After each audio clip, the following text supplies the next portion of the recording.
What is going on, Earth 2 novice enthusiasts and everyone in between? I wanted to jump on live. I unfortunately haven't had an abundance of time to film and edit, and I do want to get caught up on that. Again, just trying to get caught up on all the chores and errands and everything else I have to run. Bit shiny. I've had some amazing interactions, and I really wanted to. I wish I was able to record them and share them with you. One of which was on the phone last night. My friends, I've mentioned to you guys before how I was early in foreign exchange trading. Like I was doing Forex trading when I was in my 20s. I was very early with cryptocurrency, especially compared to my friends. I wasn't like super early where I was, trading Bitcoin for pizza or that, if you guys are familiar with that story. But I was relatively early, so early that when I was explaining it to my friends, I sounded like a crazy person. And that's how I feel when I talk to them about Earth 2. So needless to say, my very good friend's fiance, one of my best friends, his fiance, and they're both very intelligent people. And I expect people to be, skeptical. That's cool. But his fiance surprised me last night with a phone call. It was his phone. He handed the phone off to her. And then we spent like 25 minutes where she was just like, you could tell she was like this close to like, I felt like they were making fun of me. And she's like, no, wait, Casey's doing what? And then they just decided to get on the phone. So I wanted to relay some of the points I brought up when I was discussing this with her, because she was basically like, what are you buying? You're buying, fantasy land? Like this is imaginary. And that was one of the things that we started off with. She's like, you're buying imaginary land. This is imaginary. Well, I don't know. How do you define imaginary? Is a video game imaginary? Because Grand Theft Auto and Rockstar and EA Sports, they have these. I mean, is your definition of imaginary something that you can't touch? Because that's just intangible.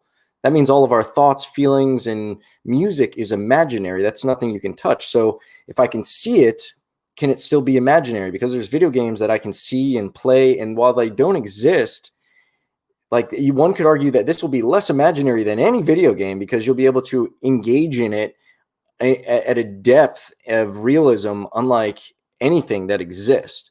And one of the examples I brought up is like a picture. If I take a picture of a landscape and then that landscape is demolished and they build a bunch of buildings or it looks completely different, that landscape no longer exists.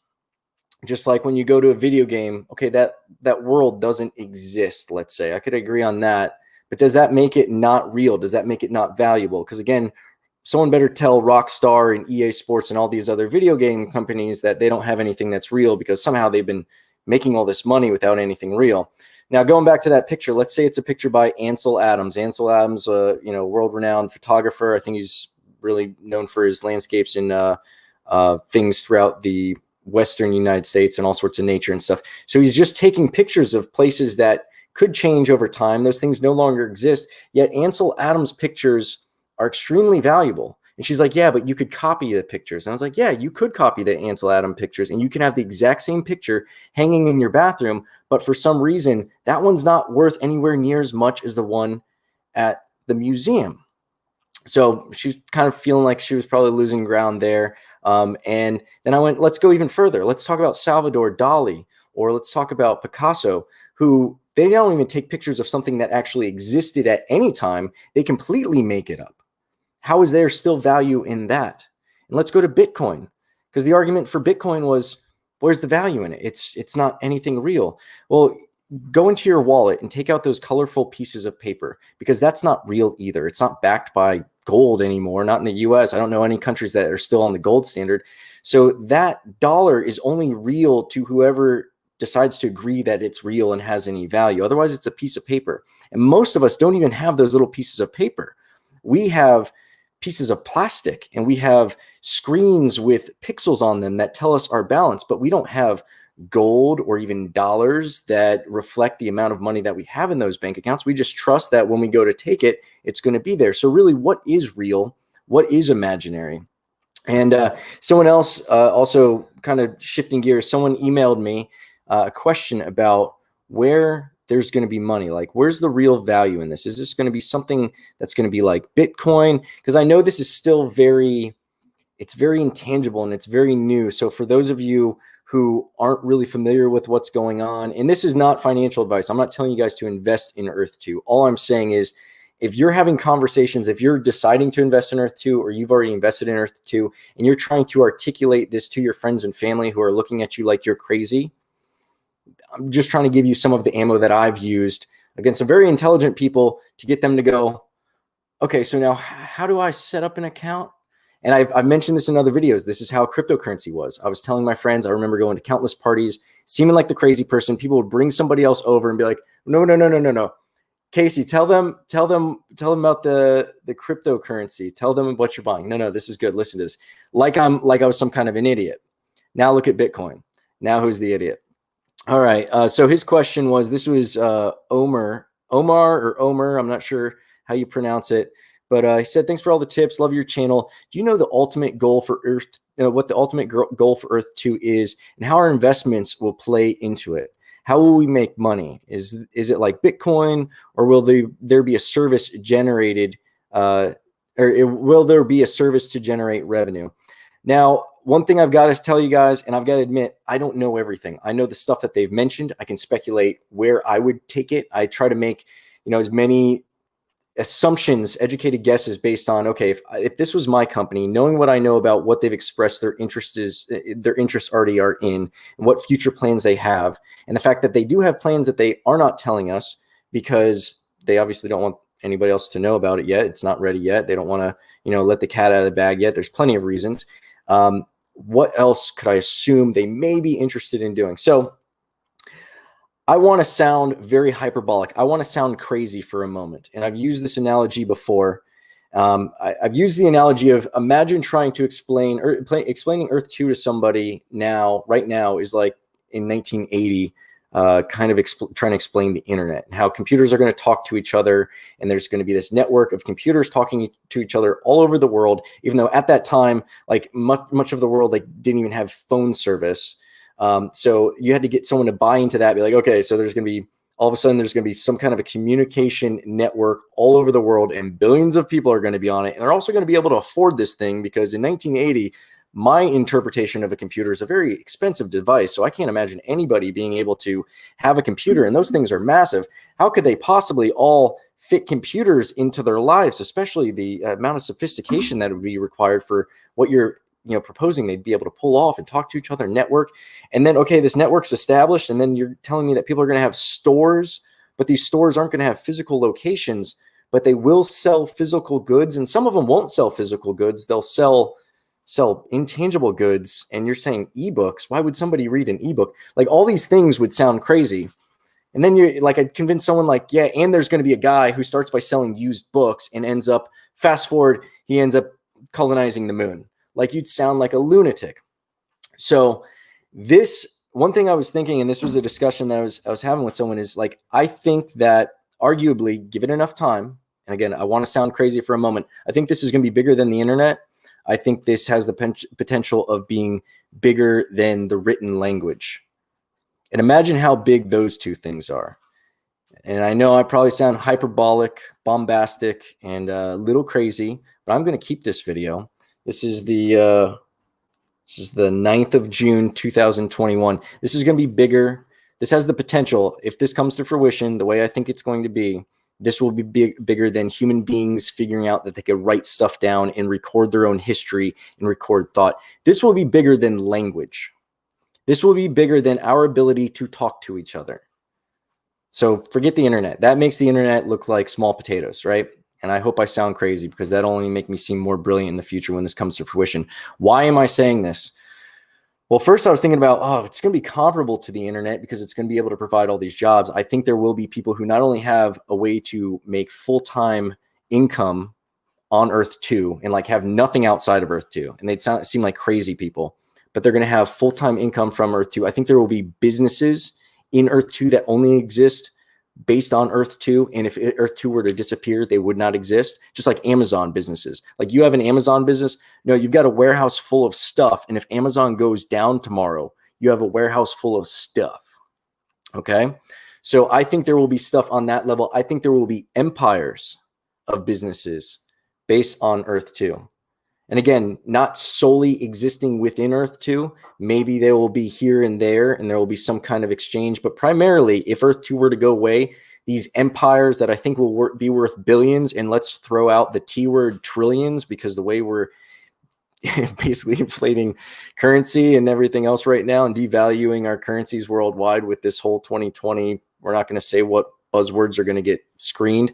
I think that this has the potential of, at first I was like trying to convince people this will be somewhere close to as big as the internet. But now I'm thinking, if this is something that eventually allows people who are in, maybe not a coma, I don't know if they'd be in a coma and be able to do this, but you think Neuralink, Elon Musk is already working on that. Like, this stuff isn't far-fetched. Neuralink, and what if we just figure out a way, and this gets kind of into Black Mirror. I suggest you guys look at, movies to watch would be Ready Player One, There Will Be Blood, Daniel Day-Lewis. Watch the Netflix series Black Mirror. Some episodes will give you better ideas than others. It's very future dystopian, Twilight Zone kind of stuff. But check that out. But there's one episode, I think maybe a couple episodes based on this technology, where they implant something in your brain. It basically copies what you do. It follows, like in this episode, I think it basically monitors your brain activity for a week. So it maps how you think, then it applies some AI and basically makes a representation of you. And then that can be, in one episode, they load that up into the database. Somebody's terminally ill, and that's kind of like the digital heaven, the singularity, as many people refer to it. And Elon Musk is very much tied to that theory, that concept of eventually there will be a game that has enough, that is convincing enough in its virtual reality experience that it will be indistinguishable from reality. So if that happens, we will create a different reality. Creating a different reality is bigger than the internet. It was obviously reliant upon the internet. Without the internet, without spoken language, without written language, we wouldn't have been able to do all this stuff. But this will be bigger. One of my favorite quotes from Sir Isaac Newton is, "If I've seen further than others, it is because I have stood on the shoulders of giants." So all these compounding technologies just stack and make things so much. Also, read the book or get it on Audible, The Future is Faster Than You Think. And that talks about these compounding and converging technologies that, independent of each other, without any of the other ones existing, they would be their own revolution. But then the way that they cohesively blend and allow the rapid acceleration when they're combined together, like an algorithm, AI, and a search engine, all three of those independently of each other are their own amazing revolutions for humankind. You put those together, throw in some quantum computing, AI, this stuff that's coming around the corner will allow this to be developed so much faster. The stuff that you think is 10 years away, 3 to 5 years. All right, let's look at some of these questions we've got here.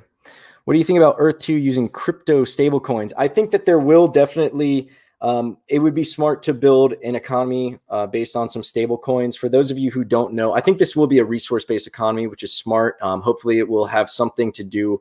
It'll have scarcity in the forefront of our brains, because I think that's one of the big undoings of Earth 1 is we're not thinking about, when I turn on the lights, when I run the water, us in these developed countries, unfortunately, and I've traveled, I've seen poverty, and it's very eye-opening, and I'm very much aware of the amount of water I use and the electricity I use and things like that, and I still feel guilty for the amount of stuff. Like sometimes I take the elevator, not because of health reasons, but because I'm like, or I take the stairs rather instead of the elevator, because I don't want to use the electricity for just me if I'm, empty-handed.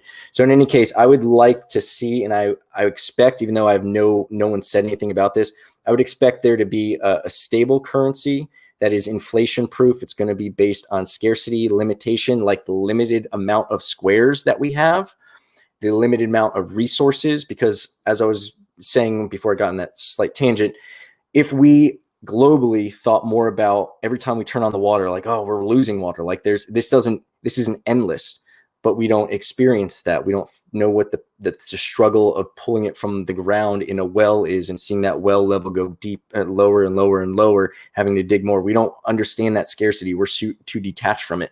So I think if I were making a successful Earth 2, I would want scarcity and limitation and the correlative value of scarcity and limitation to be at the forefront of everyone's mind. So that's a good question. A stablecoin, for you guys, for those of you who don't know, a stablecoin is, you've all heard of cryptocurrencies that just explode. That is the exact opposite of what a stablecoin is meant to do. A stablecoin's purpose, utilitarian purpose, is to back, to be correlated with a currency, so that you would have a digital currency that could still be exchanged, and it would have intelligence behind it, and you can write, there's so much to go into, and I don't want to go over anybody's head or intimidate them, but you can do all sorts of stuff with cryptocurrency that your paper dollar cannot do. But they want to create a stable coin that is worth $1 tomorrow, plus or minus like a fraction of a cent, and the next day and the next day. And it's always going to be worth $1. Like they have the USDT, the US dollar tether, is what you'll see in a lot of trading platforms, because it is not the US dollar, but is directly correlated to the US dollar, and it'll fluctuate maybe like a penny above, a penny below, but it's meant to be correlative to that dollar, so that there's not inflation, deflation, instability, where like, I'm rich, I've got all this Bitcoin, the next day it's like your Bitcoin's worth 2 cents and now you're broke. It's to prevent that. So there's some kind of consistency in that economy, just to provide stability. There are other projects that are like that, but USDT is probably the most well-known. You guys could look that up. USDT, US dollar tether. Wouldn't this make transactions faster? That's exactly it. Yes. That's the whole benefit of crypto. That's one of the many benefits of crypto. Crypto and the blockchain, again, that's its own revolution. Blockchain alone, which people don't understand, not everyone understands, is separate from crypto. It's like cryptocurrency is one application of blockchain, but blockchain is like, would have fixed a lot of issues that we've had since November here in the States, but I can't talk about those because I will get banned. How will businesses on Earth 2 be connected to Earth 1? Because human body needs food. Yes, human body does need food. It will be, as long as we have our bodies, obviously we will need that sustenance. You will be able to, just like, you can pull your money out of Earth 1, or if it's a cryptocurrency, it'll probably be indistinguishable. So like, let's say our currency, let's just use common vernacular. Let's say the cryptocurrency decides to be the US dollar tether. And let's say that I've got a credit card here in the US, or here in the real world, Earth 1, that is linked to my bank account there. And there's also stores and websites that take the US dollar tether. Or maybe when I spend it, it immediately converts to whatever currency that I have. Because really the difference between cryptocurrency and regular currencies isn't all that much. I mean, it's a conversion between the rates when you go to charge something. So I can take my Visa and my MasterCard, my American Express. I'm not talking about Visa like traveling documents. What I mean is like my credit card. I can take a Visa or a MasterCard or American Express, and I can go to London and swipe it, and it'll convert from, Casey has dollars in his accounts, but he's spending it in pounds, and then he goes to France and he's spending it in euros. So I think the connection monetarily will be very easy, especially with cryptocurrency and everything. Again, the timing of this is superb, because we've got cryptocurrency is, I think, even the most skeptical people are now proven. Like my 70-something-year-old mother owns Bitcoin.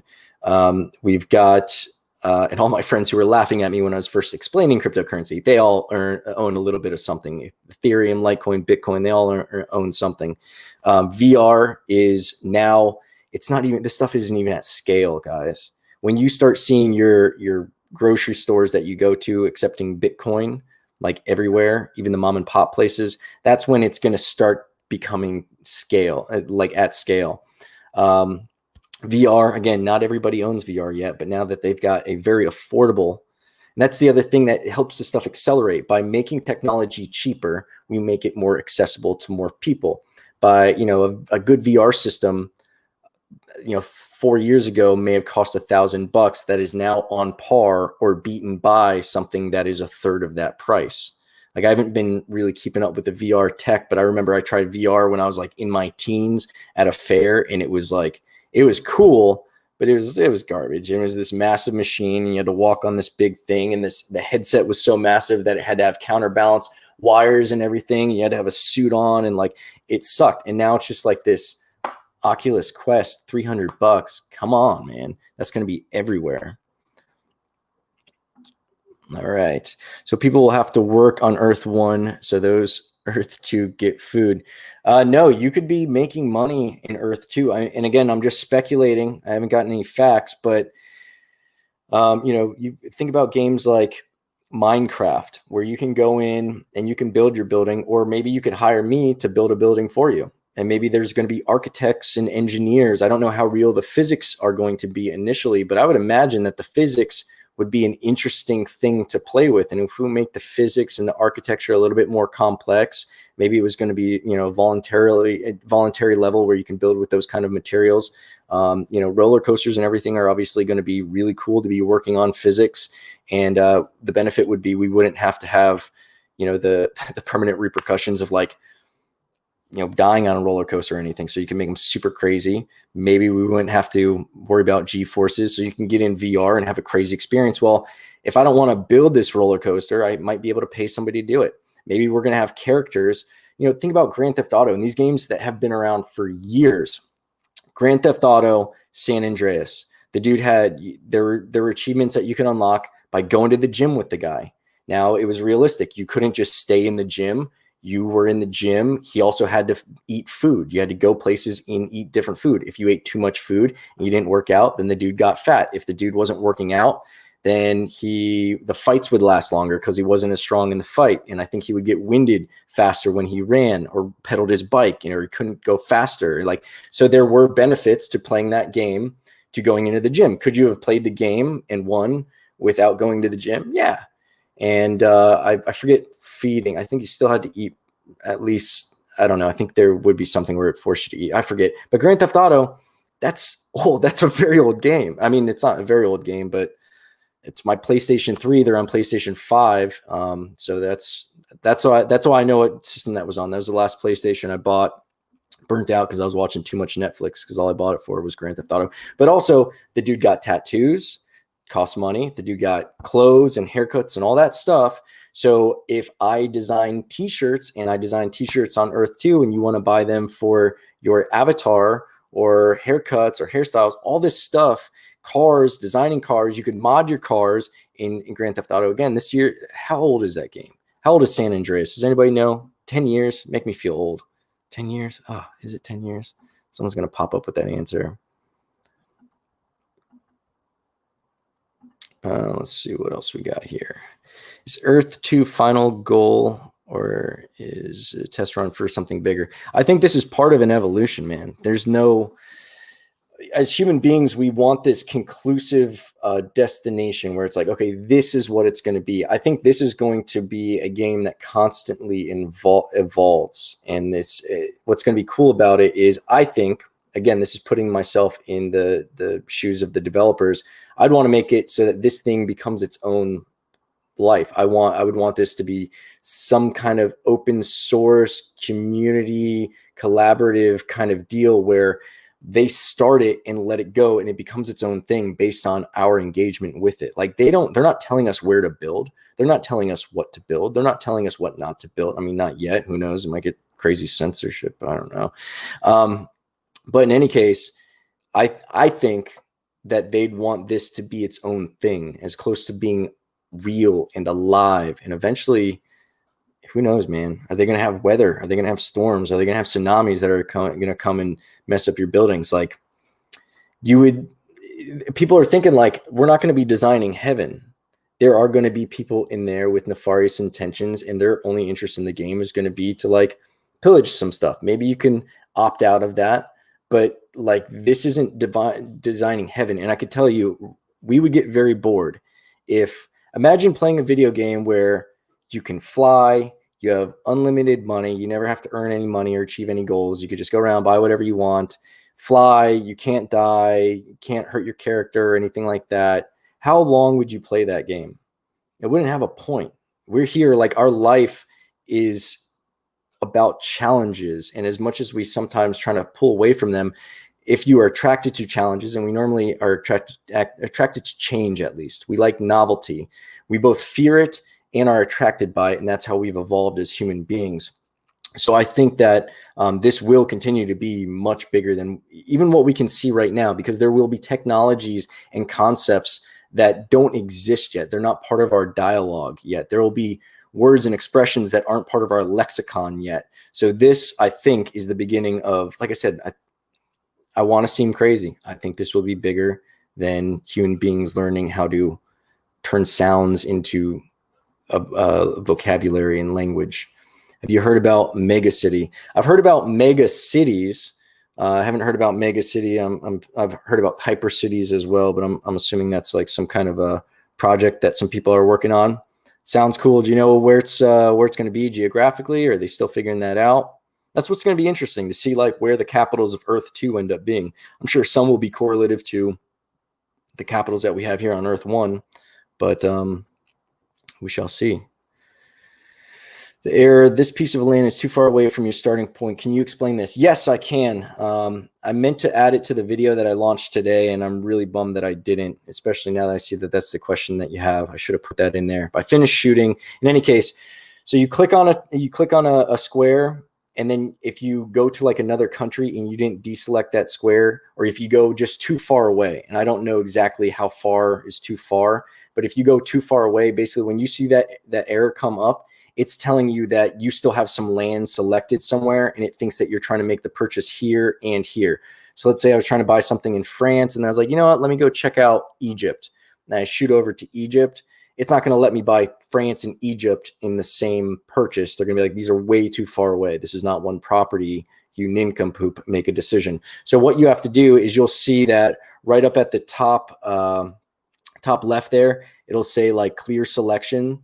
And you click on that, it'll unselect all of the squares that you have selected, and then you can go ahead and click again. Those of us who got in early have a chance to get tiles in areas rich in natural resources. How do you think resource-rich areas will be used in the long term versus buying tiles in city centers? Okay, so the two biggest plays that I know of right now, and this is kind of like, this is really how Earth 1 works. There's value in things, and then there's value in attention. So marketing and advertising are going to be that attention component. If you own area that is going to be heavily trafficked in Earth 2, then me as an advertiser would like to pay you to put my advertisement in that area that you own. So if you own downtown Manhattan, even though all the human-made stuff is going to be wiped out, you own Manhattan. Well, when I'm chilling in Manhattan, I'm in Times Square, you know, doing the tourist thing with my family, and you know, I'm standing there and it's cool, and I'll be like, you know what? What's going on in Earth 2 right here? I'm in the real Manhattan. Did they build a similar Manhattan here? Is there Times Square in Earth 2 here, or what is it?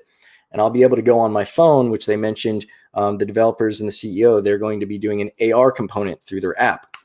They're not sure if you're going to be able to buy and sell and do all the land bartering and trading and economics of it, but you will be able to be at an airport, bored out of your mind, or just interested in what's going there. So not only will you be able to access this stuff from your couch, if you're on the other end of the world and you're like, you know what, I'd love to see the Earth 2 version of Paris. What's there? You'll be able to visit it there. So obviously the places that people will be curious of, no one's going to be like, I wonder what's in the middle of a cornfield in Iowa. You know, now that place might have a bunch of resources. So that's going to be the counterbalance. Now, one thing that a lot of people, I was even confused about this, and I'll probably do a video on this and explain it more. But initially the classes, they were, it was confusing. The verbiage is confusing. And I honestly think that they are probably changing things as they go. They're probably like, wait, if we do this, then that creates this flaw and this might be a problem. So they probably are going to pivot here and there. So you can't hold these guys to everything they say, even though we'd like to. This is a work in progress. No one's ever done this before. There is no manual for this. Initially, the classes 1, 2, and 3 were the only ones that were going to make money. And it kind of described it as that would be the only difference between the classes, is how much income tax they make. Well, there's also some documentation, some verbiage that says that the amount of resources or the quality of resources or the amount that you'll be able to pull out in a given period of time, your mining efforts will be easier also with class 1. So that's another interest that you'll have in buying in sooner and getting class 1 tiles wherever they are. So whether it's, and also marketing dollars. I think they also said that the advertising, don't quote me on this, but I also think that they said the advertising income potential would be, short end of it is, if you can get class 1, it's still available. Get yourself some class 1 because it's going to be better than waiting and buying class 2. It's also going to be cheaper because by the time it gets to class 2 or 3, you're making less money, getting less resources, less advertising dollars, and then also you're paying more money for it. So yeah, so that would be the difference between going to a monument, you want to buy a monument, or a heavily populated area, high trafficked area for the advertising dollars and the traffic. And then the other places would be resources. I don't know what kind of resources you can expect from Wall Street, but I'm sure there's going to be plenty of people paying you for ads for the visitors on Wall Street.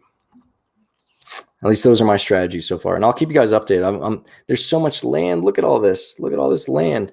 There's so much. I'm sharing everything.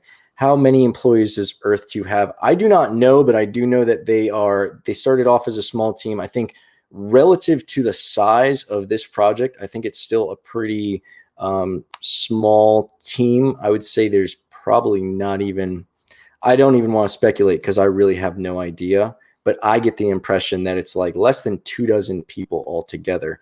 But they are hiring as fast as they responsibly can.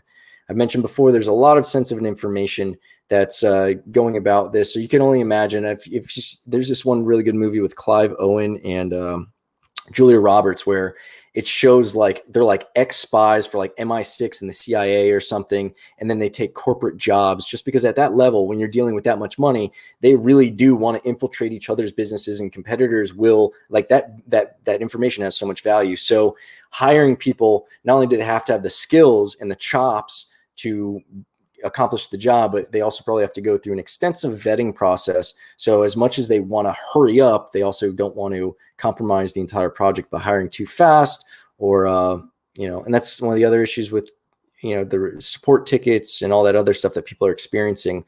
They just don't have enough bodies. Can we assume big monuments won't get wiped? I've heard all man-made things are going to be wiped out. Yes, I would assume that even applies to ancient artifacts. I think that the pyramids are going to be gone. I've heard that they call it clean slate. No roads, no cities, no monuments, no buildings, no nothing. That's what I understand. Now, again, maybe they'll change their mind, or maybe, that was too literal of an interpretation and they are going to allow for some stuff. But I mean, you have to think it's probably a slippery slope when they start deciding, well, let's get rid of this, but keep this, might get someone offended and like, well, this is really important in my country and my culture. Why did you choose this one and you didn't have this one? I think they want to see a clean slate. They want to see what we do with the fresh earth. So I'm assuming every bit of evidence of human beings is going to be wiped off of Earth 1 and allow us to start with a clean slate. And I'm curious to see where we decide to build, what we decide to build, what stuff is important to us that we want to rebuild. Are we going to rebuild, the Kennedy Monument? Are we going to rebuild the Lincoln Memorial? Are we going to rebuild skyscrapers and stuff like that? Are we going to put casinos where there are casinos today? Or is it going to be an amusement park? Is, the Statue of Liberty Island going to be, someone's mansion? Like, I don't know, but it's going to be really cool to see what we decide to do with it. And what are the biggest obstacles for Earth 2? I think the biggest obstacle is probably, literally, I think their biggest challenge right now is the scammers. There's people out there who are taking advantage of the vulnerabilities of this project. I think that's their biggest obstacle that's really slowing them down. Next to that would be the servers. Although the servers, for those of you who are new to this, you are so lucky. The servers are humming along. When I first got into this, no problem with the servers. Everything was good. And it started getting worse. And I was like, I could still reach it. Like, I just stay up till like 3 or 4 in the morning. I could still get on and trading's good or buying's good. And then it got really bad where there's like, you just couldn't get anything done. And now everything's moving like butter. So those obstacles look like they're being fixed. They are closing the loopholes and the vulnerabilities in their system. So they're less, subject to the scammers and all the con artists and the pumping and stuff like that. But after those obstacles, I would say, man, they're mapping an entire planet. It's never been done before. I think that's a pretty big obstacle. I would assume, I'd imagine if they're able to leverage some AI some machine learning, that they'd probably be able to have some smarter or some intelligent help with the coding and all that kind of design work. That's because it's only cool if it's accurate. Like if there's some island that you purchased and they forget to put it on there because it was so small, you're gonna be like, what the heck, man? That was gonna be my mansion. Like that, I was gonna retire on Earth 2 on that little island. You guys forgot to put it there because you did everything in broad strokes. So I think that's gonna be the hardest thing. It's literally the largest object known to man on Earth, at least because it is Earth, and they've got to map that at a 1-to-1 scale.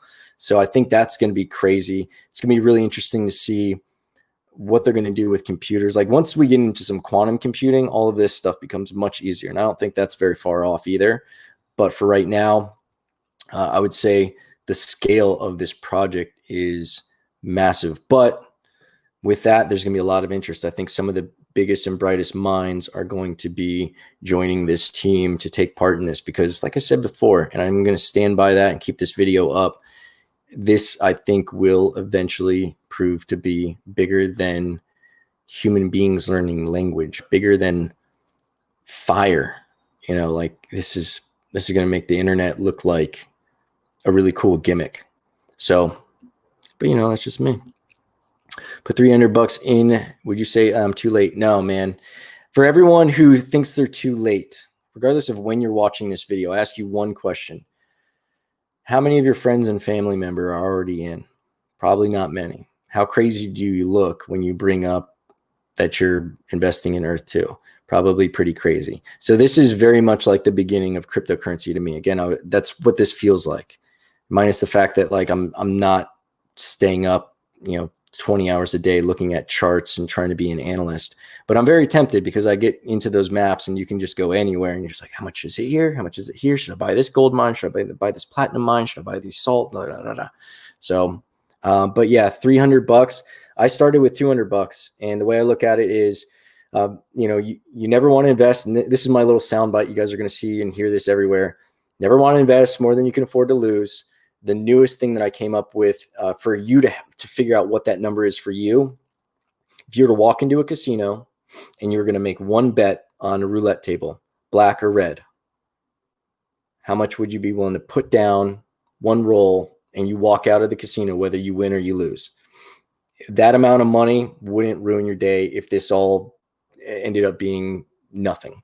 But that would be enough money to make you excited if it hit, right?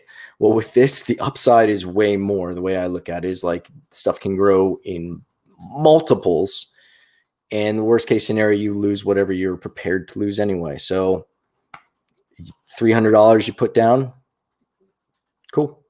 I mean, I don't think that's a bad idea at all. That's my opinion. I obviously put down money into it too, so maybe I'm an idiot. But I'm looking at it as put down this much, and this is all I would lose. But if this works, if this is only like a tenth of as impressive as what they're claiming it's going to be, if this is just if this is just the biggest video game ever, and it doesn't amount to all this other stuff, that's still going to be crazy. So I think it's a brilliant way for them to raise money too. Imagine how many of you guys would invest in like a Call of Duty map or Batman Gotham City. I heard that was a pretty expansive map too. I would invest in, like, if they were coming out with a new Grand Theft Auto and they're like, all right, you're going to buy up pieces of the map, and based on how people play on it online, you could sell them advertises or the fruit stand or whatever and be a part of a mission. What do you think of politics or legal systems in the digital world like Earth 2? It's going to be interesting because people are going to be able to form alignments. I mean, it'll be very much like a repeat of human history, but like fast forwarded. So you're going to have, think about kings were basically dudes who owned a bunch of land and then could allow people to live on that land and just tell them what to do.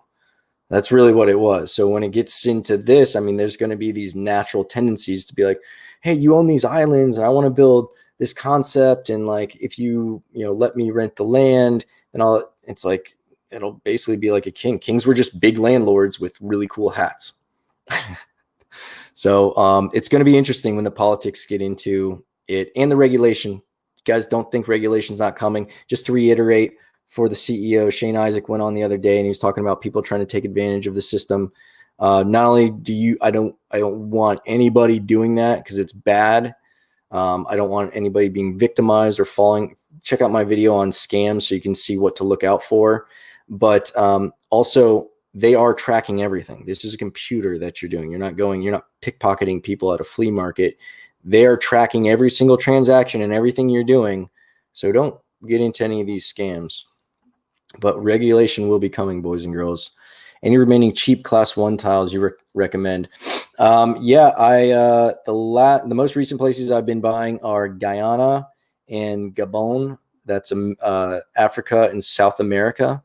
Africa and South America are still, those are like the cheapest continents that I've seen so far. Europe, Europeans got onto Earth 2 pretty quickly. So obviously they bought up what they knew, which was Europe, pretty quickly. Russia's already pretty expensive, especially for the amount of land that's there. But yeah, there's some smaller countries that nobody's ever heard of, so it's not the first thing they think of, and they are rich in resources. I was buying up oil fields in Gabon, however you pronounce it, Gabon, and I've been buying up gold mines in Guyana. It's northwest South America.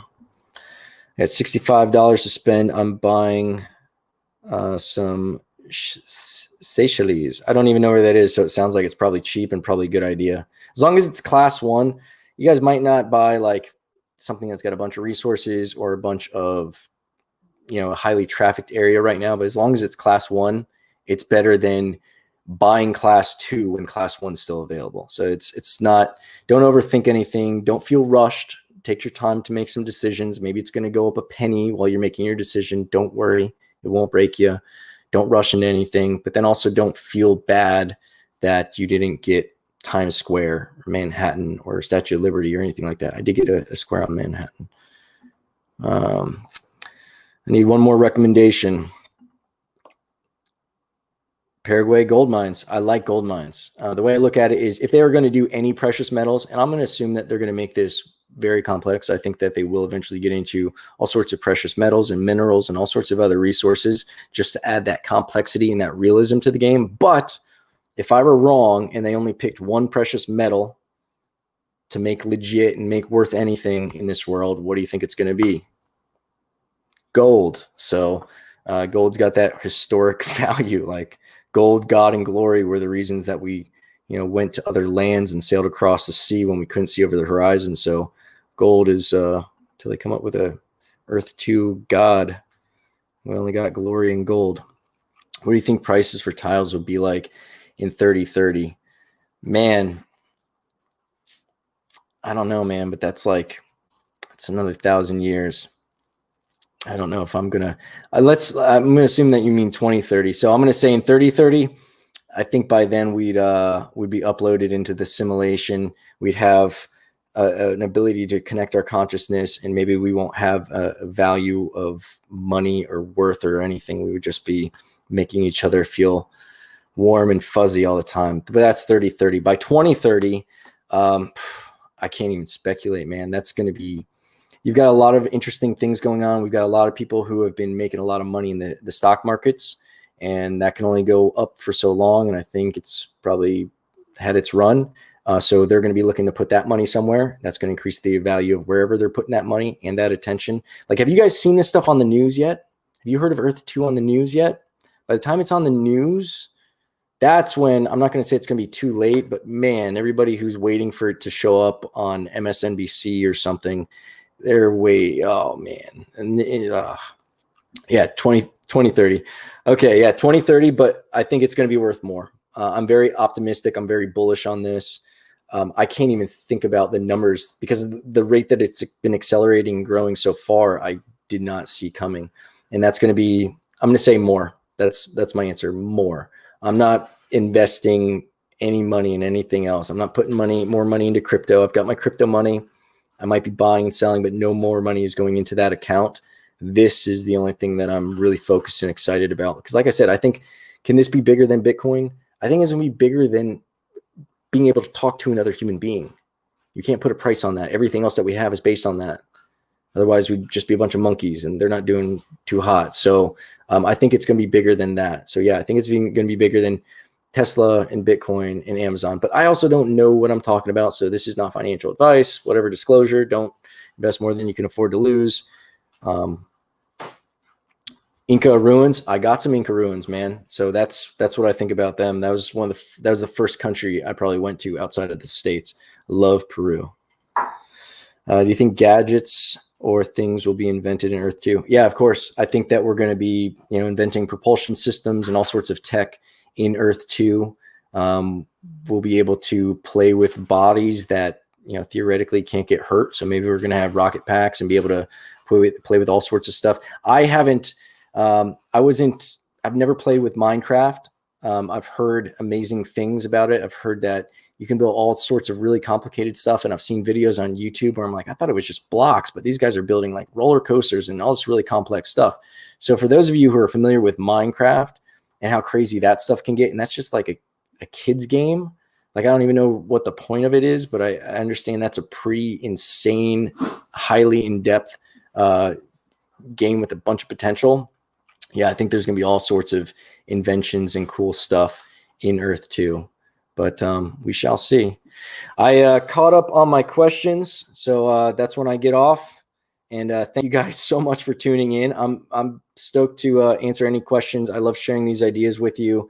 And if there's anything else, check out the links below. There's a contact form. I will use your promo code when I make my future purchases. I basically just keep on randomly picking people and pay it back to you guys, put it out there, doing a raffle every day. Every time I make purchases, I pick a random name. And I also email out information when I find mines and other stuff like that. Before I have time to make a video and edit it and post it, it'll go through there. So check that out. You will get an autoresponder for some salt mines. And then if you follow the instructions, you will get another, did I say autoresponder? An autoresponder email. I'll send you out a destination, how to find salt mines. Cheapest salt mines at the time that I could find. I haven't checked the prices lately. And then it'll give you instructions on how I will send you instructions on how to find gold. And I actually have 2 gold mine sites that I send you. One I give you the coordinates for, the other one I give you a video that shows you how to get there and also how to find gold yourself. Because once you're in the area of gold, you don't want to just buy the pits that everybody else is trying to buy. There are other opportunities for gold around there. So I teach you a little bit about the gold process. We all become geologists and geography wizards through this game. So that's one of the benefits. What do you think of AIs living in Earth 2? I'm not convinced there aren't AIs already living in Earth 1, man. But yeah, I think there will be some AI components. I think there will be an open source component to this. And I think people will be making some pretty interesting beings in there. And we're going to have some interesting questions. We're going to be questioning our reality more than human beings have ever questioned reality before. There may be people falling in love with AI entities on Earth 2. And, who are you to say that the way I feel about this line of code is not more real than the way you feel about your own child or wife? All right, one more question. What is it? One more.